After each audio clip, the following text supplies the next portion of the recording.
Aos 42 anos, Marina acreditava que as tempestades de sua vida já haviam passado. Ela era como uma casa sólida, construída com as próprias mãos sobre fundações de dor e resiliência. Seu filho, Gabriel, era a luz em todas as janelas. Mas numa manhã fria de outono, o passado não bateu à sua porta. Ele a arrombou. O homem que a abandonara grávida, 20 anos antes, estava ali, parado em sua soleira. E o que ele veio pedir não era perdão. Ele veio pedir um sacrifício que ninguém ousaria exigir de uma mãe. Que ela arriscasse a vida do seu único filho para salvar a filha que ele teve com outra mulher. Esta é uma história sobre as fronteiras do perdão e os limites do sacrifício. Se você acredita no poder das segundas chances e nas escolhas que nos definem, deixe o seu like, se inscreva no canal e compartilhe essa história. Ative o sininho, porque a jornada que começa agora vai questionar tudo o que você sabe sobre força e compaixão. Agora, respire fundo e venha comigo. A vida de Marina tinha a ordem reconfortante de uma biblioteca bem cuidada. Cada livro em seu devido lugar, cada capítulo de sua vida catalogado e arquivado. Aos 42 anos, ela era a enfermeira-chefe da UTI pediátrica do Hospital Central, uma posição que exigia tanto um rigor técnico impecável, quanto uma dose sobre-humana de empatia. Seu apartamento, no 12º andar, era seu santuário, um refúgio de luz e plantas, onde o único som que quebrava o silêncio era o virar de páginas ou a risada de Gabriel, seu filho de 20 anos, o romance mais bem escrito de sua existência. Gabriel, com seus olhos intensos e o sorriso fácil, era estudante do 3º ano de medicina, um rapaz cuja gentileza e inteligência eram o testemunho silencioso do triunfo de Marina sobre as ruínas de seu passado. Naquela manhã de sábado, a ordem foi quebrada. A campainha tocou com uma insistência que não pertencia àquele universo de paz. Soou 2, 3 vezes. Marina, com uma xícara de chá de camomila nas mãos, franziu a testa. Gabriel estava na academia. Não esperava ninguém. Imaginou uma encomenda extraviada, talvez um vizinho precisando de açúcar. Ao abrir a porta, o cheiro de camomila se dissipou, substituído pelo odor acre de memórias enterradas. O que encontrou no corredor foi um fantasma.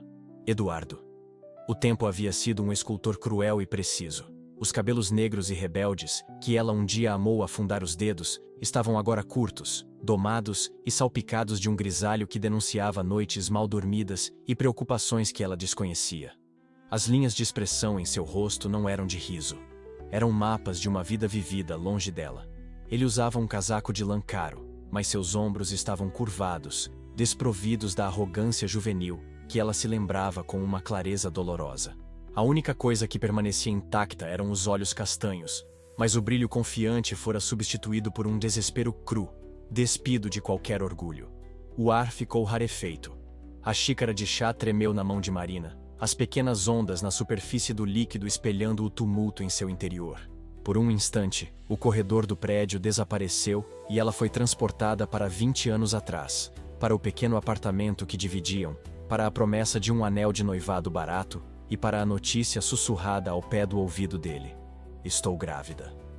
A alegria dele, que pareceu tão genuína, e depois, a frieza que se instalou, a distância, a confissão terrível e o som da porta se fechando para sempre. 20 anos de silêncio, de perguntas sem resposta, de noites em que se perguntou o que havia feito de errado, tudo isso se condensou naquele corredor opressivo. Marina!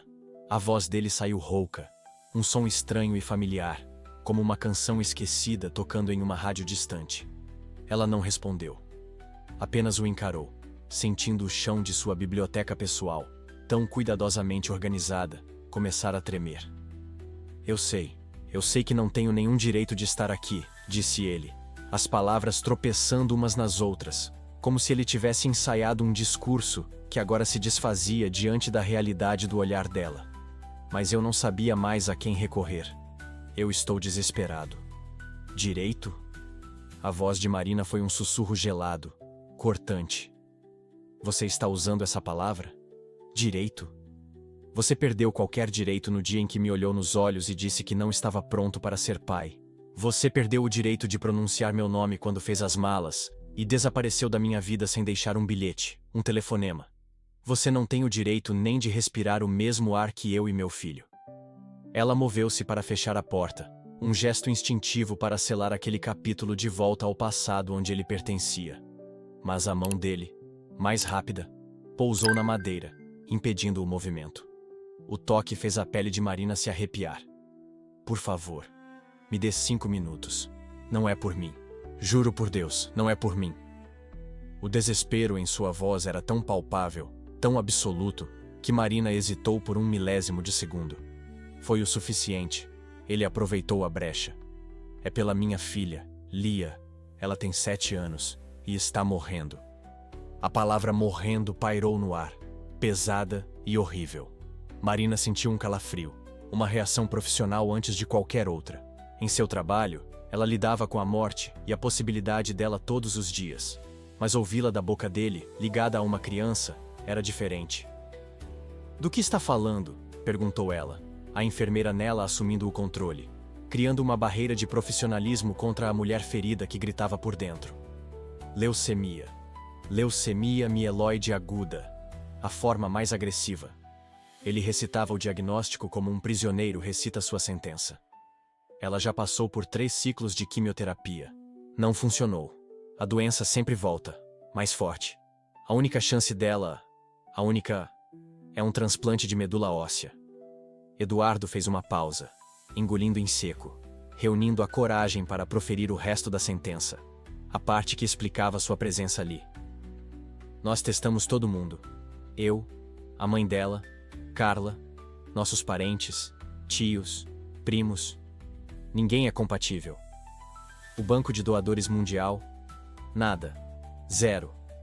Os médicos disseram que a combinação genética dela é extremamente rara.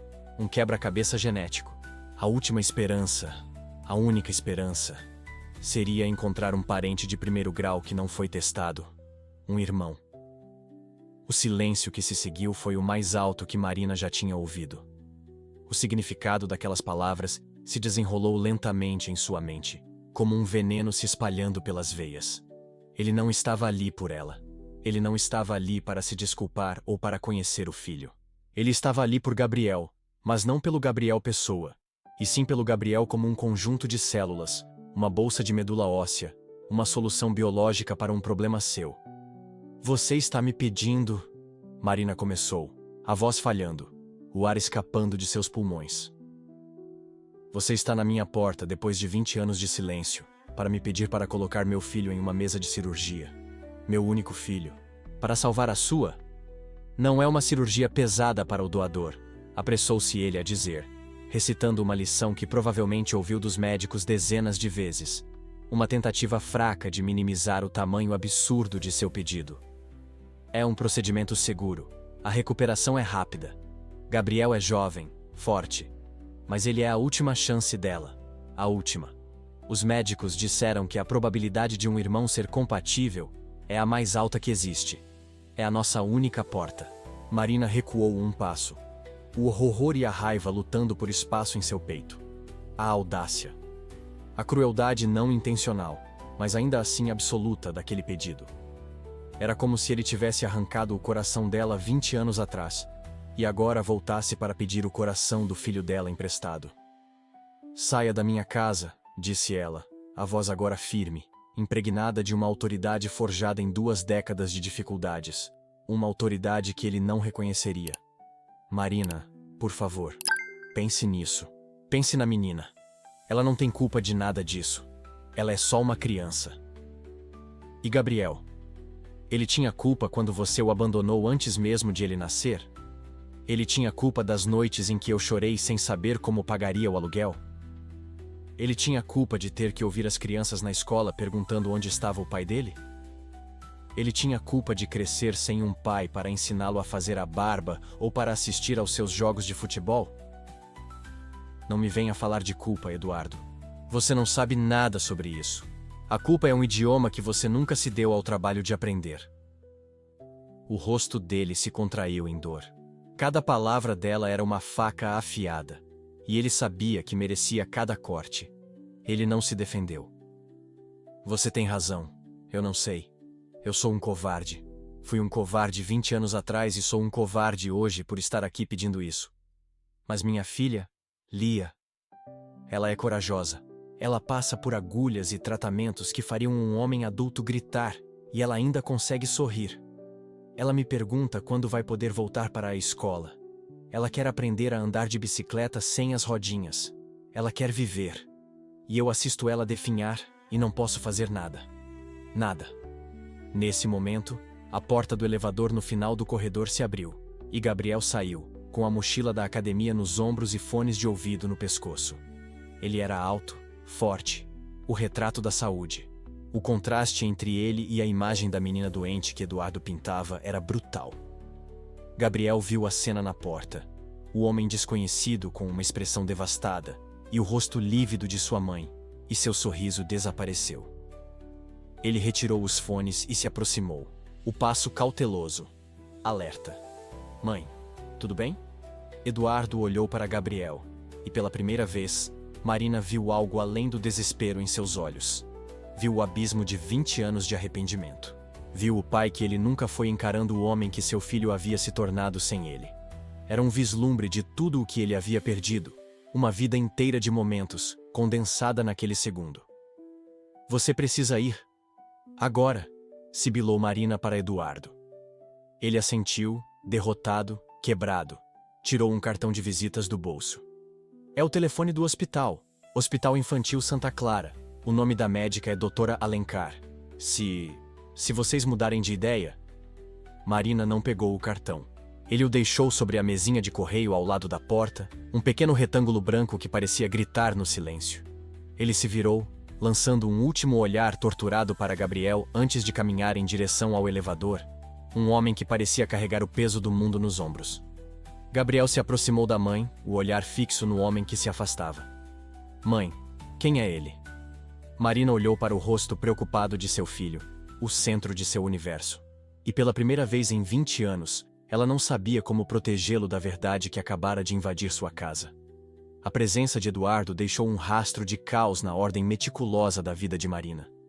Durante dias, ela funcionou no automático, um robô de eficiência no trabalho e uma sombra em casa. O cartão de visitas continuava na mesinha do corredor. Um lembrete silencioso e acusador que ela via toda vez que entrava ou saía. Gabriel, percebendo a angústia profunda da mãe, não a pressionou. Ele lhe dava espaço, fazia o café da manhã, perguntava se ela estava bem com uma gentileza que só tornava a situação mais difícil. A atmosfera no apartamento, antes um santuário de paz, estava agora carregada de perguntas não ditas. Na quarta-feira à noite, Marina soube que não podia mais adiar. Aquele silêncio estava se tornando mais pesado que a própria verdade. Encontrou Gabriel na sala, debruçado sobre um livro de imunologia, cercado por marca-textos e anotações. A ironia era tão cruel que beirava o absurdo. Ele estudava os mecanismos de defesa do corpo, as batalhas invisíveis travadas dentro das células, e agora, a vida de uma desconhecida dependia de uma decisão que testaria suas próprias defesas emocionais. Gabriel, precisamos conversar sobre o homem que esteve aqui no sábado. Começou ela.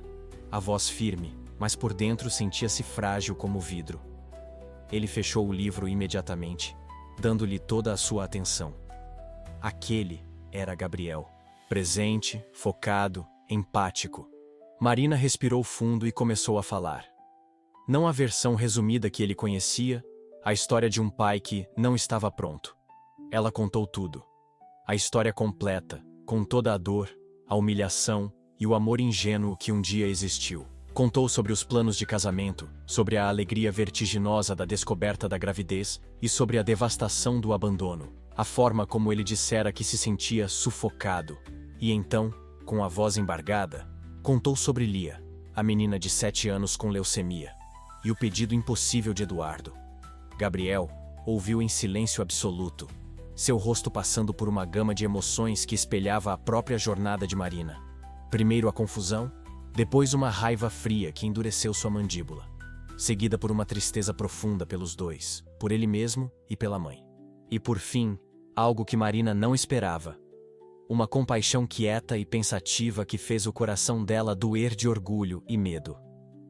Então, eu tenho uma meia-irmã, disse ele, a frase soando estranha e estrangeira em seus próprios lábios. E ela está doente. Muito doente, confirmou Marina, a voz baixa. E ele quer que eu faça o teste de compatibilidade. Eu disse a ele para ir embora. Nós não devemos nada a ele, Gabriel. Minha prioridade é e sempre será proteger você de tudo e de todos. Especialmente dele. Gabriel ficou quieto por um longo tempo, o olhar perdido na capa de seu livro. Mãe, o que você faria se uma criança chegasse na sua UTI, precisando de um tratamento raro, e você soubesse que o único remédio possível estava guardado em um cofre, e só você tivesse a chave? Isso é diferente, argumentou ela, a voz subindo uma oitava. O remédio não é meu filho. Mas a decisão é. A menina não tem culpa das escolhas que ele fez há 20 anos. Ela é só uma criança, como as que você salva todos os dias. A lógica dele era impecável e dolorosa. Ele se levantou e se ajoelhou na frente dela, pegando suas mãos, um gesto que ele não fazia desde criança. Eu quero fazer o teste. Gabriel, não! O pânico na voz de Marina foi instantâneo, visceral. Você não entende o que está pedindo. Se você for compatível, não haverá mais volta. Eles vão te pressionar, vão te manipular emocionalmente. E o procedimento não é tão simples quanto ele disse. A doação de medula pode ser dolorosa, tem riscos de infecção, de reação à anestesia. São pequenos, eu sei, mas existem. Eu sei os riscos, mãe. Eu estudo isso. E também sei as chances da menina se eu não fizer nada. São 0. Ele apertou as mãos dela com gentileza. Isso não é sobre ele, esqueça ele. Ele não importa. Isso é sobre uma menina de 7 anos que pode morrer. E é sobre mim. Eu preciso saber que, se eu puder ajudar, eu pelo menos tentei. Eu não conseguiria viver comigo mesmo sabendo que virei as costas. Isso não foi o que você me ensinou. Marina olhou nos olhos do filho e viu não mais um menino que ela precisava proteger, mas um homem tomando sua primeira grande decisão moral. Recusar seria negar a essência do homem que ela mesma criara. Com o coração pesado, dividido entre o instinto protetor e o orgulho avassalador, ela assentiu. No dia seguinte, com o estômago revirado, Marina assistiu Gabriel pegar o cartão da mesinha, ligar para o hospital e agendar o exame de sangue. A espera pelos resultados foi uma tortura silenciosa. Cada toque do telefone a fazia pular. Ela se pegava rezando por um resultado negativo, e logo em seguida se sentia um monstro por desejar, indiretamente, a morte de uma criança para garantir a paz do seu filho. Era um purgatório emocional. Uma semana depois, o telefone tocou. Era um número desconhecido do hospital. Marina atendeu, a mão tremendo. Alô, senhora Marina, aqui é a doutora Alencar, da Oncopediatria do Santa Clara. A voz era profissional, mas gentil. Estou com os resultados do Gabriel. Marina prendeu a respiração. Eu sinto muito informar, mas ele não é um doador compatível para a Lia. Um alívio avassalador inundou Marina, tão forte que suas pernas fraquejaram. Ela se sentou na cadeira mais próxima. Um não definitivo. O universo havia decidido por eles. Estava acabado. Ah, entendo. Obrigada por ligar, doutora. Mas, senhora Marina, aconteceu algo muito incomum nos exames. A médica hesitou. Durante o processo de tipagem de HLA do Gabriel, nós cruzamos os dados genéticos com os da Lia para entender a herança dos marcadores. Os genes HLA são herdados em blocos, chamados haplótipos, um do pai e um da mãe. O haplótipo paterno do Gabriel não combina com o da Lia, o que era esperado. Mas o materno, a combinação genética da Lia, é extremamente rara porque ambos os pais dela, por um acaso do destino, carregam marcadores genéticos muito incomuns. O haplótipo que o Gabriel herdou da senhora, ele tem uma proximidade com o da Lia que é estatisticamente impressionante. Eu sei que é um pedido extraordinário e completamente fora do protocolo, mas a senhora consideraria fazer o teste? A probabilidade de uma compatibilidade total é baixa, mas não é 0. E neste caso, não podemos descartar nenhuma possibilidade. O alívio de Marina se evaporou, substituído por um choque gelado. O destino, em sua mais cruel ironia, havia desviado a bala de seu filho e a apontado diretamente para o seu peito. O cofre estava trancado, mas a chave não era Gabriel. Era ela. Ela não contou a Gabriel sobre a ligação. Carregou aquele fardo sozinha por 2 dias. o segredo pesando mais que qualquer outra coisa que já enfrentara. Na sexta-feira, incapaz de suportar o peso, ela fez algo que nunca imaginou. Dirigiu até o Hospital Santa Clara. Não para fazer o teste, mas para ver, para entender, para dar um rosto ao seu dilema. Encontrou a ala de oncologia pediátrica, um lugar que conhecia bem demais, mas que, visto de fora, como parente em potencial, era aterrorizante. As paredes eram coloridas, cheias de desenhos de super-heróis e princesas. Uma tentativa valente de mascarar a dor que ali residia. Ela encontrou o quarto de Lia. A porta estava entreaberta, e a cena lá dentro a paralisou. Eduardo estava sentado ao lado da cama, lendo uma história para a filha. Sua voz era baixa e suave. A menina era pequena e pálida, com os cabelos ralos por causa da quimioterapia, quase transparentes sob a luz do quarto. Havia um acesso em sua mãozinha, e monitores apitavam suavemente ao seu lado. Mas seus olhos, grandes e curiosos, estavam fixos no pai, absorvendo cada palavra do conto de fadas. Ao lado deles, em uma poltrona, uma mulher de cabelos loiros, visivelmente exausta, tricotava um pequeno gorro de lã rosa. Carla. Ela parecia ter envelhecido anos, o rosto marcado pela vigília constante. E então o cavaleiro corajoso disse que enfrentaria o dragão. Não importava o quão assustador ele fosse, porque a princesa valia qualquer sacrifício. Eduardo terminou a história. "Papai, o dragão é a minha doença, né?"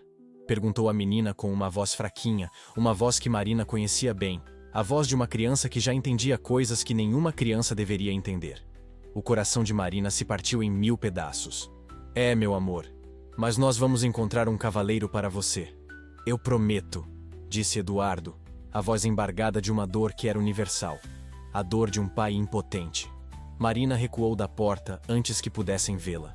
Ela caminhou pelo corredor como se estivesse em transe, passando por outros quartos com outras crianças lutando suas próprias batalhas. Viu a dor e a esperança nos rostos dos pais, a mesma dor e esperança que ela via todos os dias em sua própria UTI. A diferença era que aqui, neste corredor, para esta família, ela tinha a chave. Ela era o cavaleiro que eles estavam esperando. Ela parou na recepção da ala, o peito doendo com uma mistura de pavor e resolução. "Eu gostaria de falar com a doutora Alencar", disse a enfermeira, a voz soando distante aos seus próprios ouvidos. "Meu nome é Marina. Eu vim fazer o teste de compatibilidade." Os dias que se seguiram foram um borrão de ansiedade, exames de sangue, conversas com médicos e psicólogos. A equipe do hospital foi discreta e profissional, mas Marina sentia os olhares curiosos. A história dela, mesmo que não soubessem dos detalhes, era incomum. Ela contou a Gabriel o que havia feito. Ele, por sua vez, reagiu com uma mistura de fúria protetora e uma admiração silenciosa. "Mãe, você não precisava fazer isso. A responsabilidade não era sua. Você já fez o suficiente." Talvez não, mas a escolha era. E eu não podia viver o resto da minha vida me perguntando "e se?" Essa pergunta me assombrou por 20 anos de outras maneiras. Não quero carregar mais uma. Quando o resultado final chegou, não houve surpresa. Apenas a confirmação do peso que Marina já sentia em seus ombros. A doutora Alencar a chamou em seu consultório. A médica colocou os papéis sobre a mesa e olhou para Marina com um respeito profundo. "Marina, eu trabalho com transplantes há 15 anos. Já vi casos raros, mas isso é algo que só vemos em livros. Você não é apenas compatível. Você é uma combinação de 10 em 10 marcadores. Perfeita. Você é uma em 1 milhão. A única pessoa no mundo, ao que tudo indica, que pode salvar a Lia." A decisão final ainda precisava ser tomada. A cirurgia de doação de medula óssea, embora segura, não era um passeio no parque. Envolvia anestesia geral, a retirada de medula do osso do quadril com agulhas grossas. A recuperação seria dolorosa por algumas semanas, com um cansaço que poderia durar meses. Era um sacrifício físico real. Mas o maior sacrifício era o emocional. Dizer sim era, de certa forma, perdoar o imperdoável. Era absolver Eduardo de sua dívida, não com palavras, mas com um ato de generosidade inimaginável que ele nunca poderia retribuir. Na noite anterior à sua decisão final, ela se sentou com Gabriel na varanda do apartamento, olhando as luzes da cidade. "Se eu fizer isso", disse ela, mais para si mesma do que para ele, "não será por ele. Nem mesmo pela Carla. Será pela menina, claro. Mas no fundo será por mim. Por você, mãe? Como assim? Porque por 20 anos, Gabriel, parte de mim viveu congelada naquela mágoa. A história da minha vida era definida pelo que ele me fez. Eu era a mulher que foi abandonada. Era a primeira linha do meu epitáfio não escrito. Se eu fizer isso, eu pego a caneta e reescrevo a minha própria história. Eu passo a ser a mulher que escolheu a compaixão. Eu tiro dele o poder de me definir. O ato final não é sobre ele, é sobre mim. Eu me liberto. Gabriel a abraçou forte. O abraço de um homem, não mais de um menino. As lágrimas que ele segurava finalmente caíram. Eu tenho tanto orgulho de você, mãe. Tanto que nem cabe em mim. No dia seguinte, Marina ligou para a doutora Alencar e disse sim. O dia do procedimento chegou rápido. O hospital era uma colmeia de atividade silenciosa. Eduardo e Carla estavam na sala de espera, parecendo duas sombras. Eles tentaram se aproximar de Marina quando ela chegou, mas ela simplesmente acenou com a cabeça. Não havia mais nada a ser dito. As ações falariam mais alto. Gabriel segurou sua mão até o momento em que a levaram para o centro cirúrgico. Eu te amo, mãe. Você é a pessoa mais forte que eu conheço. Ele sussurrou. A cirurgia correu bem. Quando Marina acordou na sala de recuperação, sentia uma dor profunda e latejante nas costas, como se tivesse sido atropelada. A primeira coisa que viu através da névoa da anestesia foi o rosto de Gabriel, sorrindo para ela. Conseguiram, mãe. Eles conseguiram.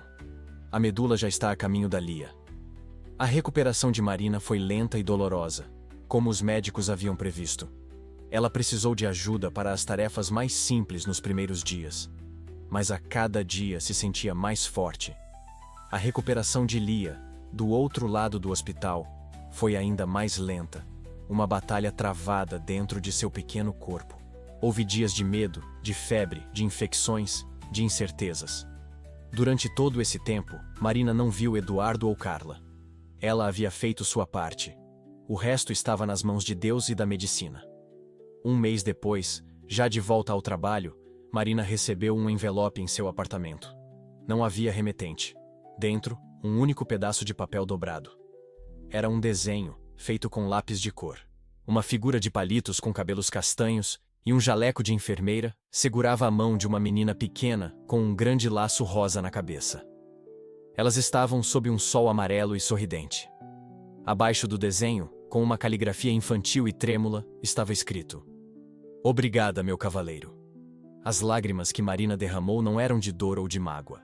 Eram de libertação. Pela primeira vez em anos, ela se sentiu leve. Na semana seguinte, Eduardo apareceu em seu trabalho. Ele não tentou entrar, apenas a esperou do lado de fora na hora do almoço. Ele parecia diferente, mais leve, com os ombros menos curvados. Ela está em casa, disse ele, a voz cheia de uma emoção que Marina nunca tinha ouvido antes. Os médicos disseram que a nova medula está funcionando perfeitamente. A pega foi um sucesso. Ela está rindo de novo, Marina. Ontem ela brigou com a mãe porque não queria comer brócolis. Foi a briga mais linda que eu já vi. Ele fez uma pausa, olhando para o chão antes de encontrar os olhos dela. Eu passei os últimos 20 anos fugindo da minha culpa, tentando me convencer de que eu era um bom homem apesar do que fiz. Mas ver o que você fez me fez perceber que eu não era nada. Você não me devia nada, e me deu tudo. Você não salvou apenas a vida da minha filha. Você me deu a chance de talvez um dia me tornar um homem que mereça o perdão, principalmente o meu próprio. Ele não pediu perdão. Ele não pediu para conhecer Gabriel. Ele não pediu nada. Eu nunca vou poder te pagar por isso, continuou ele. Mas quero que saiba. Eu abri um fundo em nome do Gabriel, para os estudos dele, para o futuro dele, para o que ele quiser. Ele não precisa aceitar, mas o dinheiro estará lá. É o mínimo que posso fazer. Ele não precisa do seu dinheiro, Eduardo. Eu sei. Mas eu preciso fazer isso. E eu contei tudo a Lia. A verdade. Sobre o quão covarde eu fui. E sobre o quão forte você sempre foi. Ela sabe que o cavaleiro dela é uma rainha. Marina apenas assentiu. Não havia raiva, não havia amargura. Havia apenas uma paz calma e profunda. Adeus, Eduardo. Adeus, Marina. e obrigado. Ela o viu ir embora, mas desta vez não era um fantasma que desaparecia nas sombras. Era apenas um homem seguindo seu caminho. E ela, pela primeira vez em 20 anos, estava completamente livre para seguir o seu. Meses depois, em uma tarde de domingo, Marina estava na varanda, regando suas plantas. O desenho de Lia estava emoldurado na parede da sala. Gabriel chegou por trás e a abraçou. "No que está pensando?" ele perguntou. Ela sorriu, sentindo o sol em seu rosto. "Que a minha biblioteca está finalmente em ordem. E que o melhor capítulo ainda está para ser escrito."